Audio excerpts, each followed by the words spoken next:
నమస్కారం గురుగారు. నమస్కారం అమ్మ సృజన. గురువుగారు, గత వీడియోలో చూసినట్టయితే మనం బల్లి ఏ ఏ భాగాలపైన, శరీర భాగాలపైన ఏ ఏ భాగాలపైన పడితే ఎలాంటి ఫలితాలు కలుగుతాయి అనేసి చెప్పుకుంటూ వస్తున్నాం. మరి ఈ వీడియోలో బల్లి ఒకవేళ చేతుల మీద కనుక పడినట్లయితే ఎలాంటి ఫలితాలు కలుగుతాయి అనేసి అంటారు? చేతుల మీద పడితే ఒక్కొక్క భాగాన ఒక్కొక్క పడిచే మనకి ఒక్కొక్క ఫలితం వస్తుంది. ఇప్పుడు ఉదాహరణకి మనకి చేతుల్లోనే చూడు ఎంత డిస్టింగ్విషన్ చూద్దాము. 2 చేతులు ఉన్నాయి, ఎడమ చేయి ఉంది, కుడి చేయి ఉంది. ఎవరికైతే ఎడమ చేయి మీద పడుతుందో అటువంటి వాళ్ళకి స్త్రీ సౌఖ్యం కలుగుతుంది అని చెప్పాడు. అంటే పెళ్లి కానిటువంటి వాళ్ళకి పెళ్ళి అవుతుంది.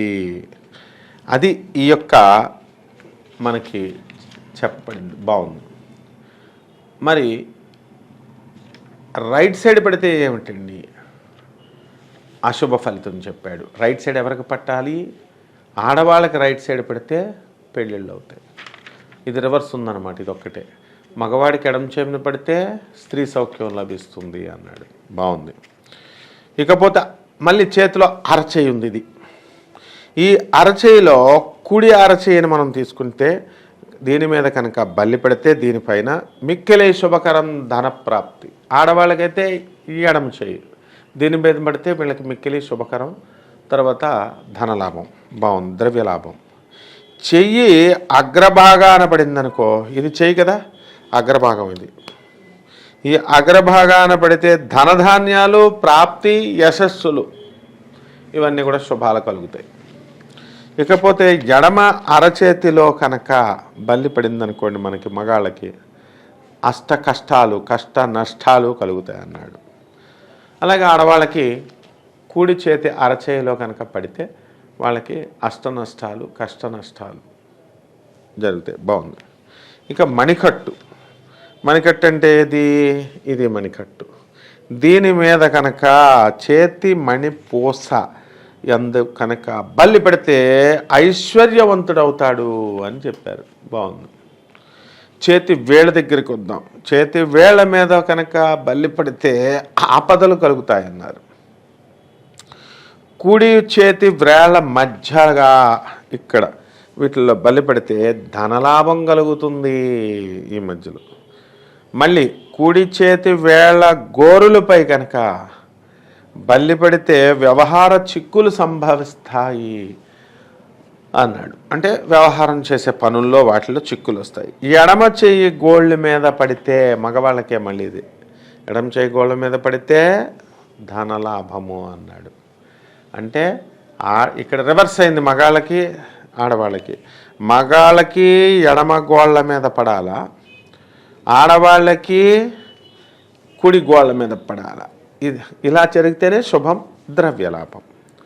కాబట్టి ఇక్కడ గోళ్ళు ఉన్నాయి కదా, మళ్ళీ ఎడమ చెయ్యి గోళ్ళ మీద పడితే ధనలాభం, కుడి చెయ్యి గోళ్ళ మీద పడితే వ్యవహార చిక్కులు లభిస్తాయమ్మా.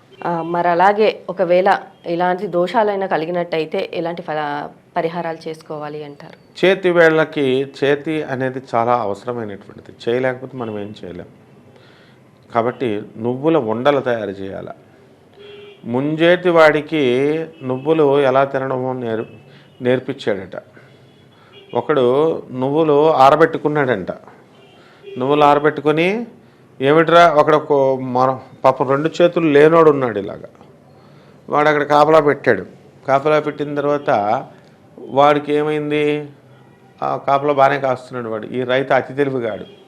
వచ్చిన తర్వాత ఏమిట్రా ఆయన తగ్గిపోయినేంటి నువ్వులు అంటాడు.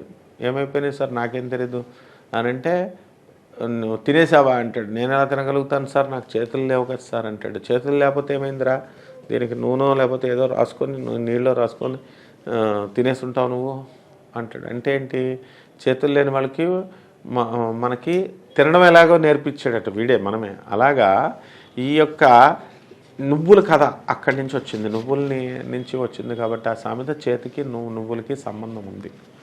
కాబట్టి ఎవరికైతే చేతి వేళ్ల మధ్య ఇలాగ పడి దోషాలు బల్లి శకునం పడుతుందో అటువంటి వాళ్ళు చిమ్మిలు తయారు చేయాలి. నువ్వుల ఉండలు తయారు చేసి చక్కగా దేవుడికి నైవేద్యం పెట్టి మరి తలంటి స్నానం చేసి, ఆ తలంటి స్నానం చేసిన తర్వాత దీపారాధన చేసిన తర్వాత నువ్వులు నివేదన చేసి ఆ నువ్వులన్నీ ఉండల్ని పేదవాళ్ళకి పంచాలమ్మా. ఈ విధంగా చేస్తే తగ్గిపోతుంది.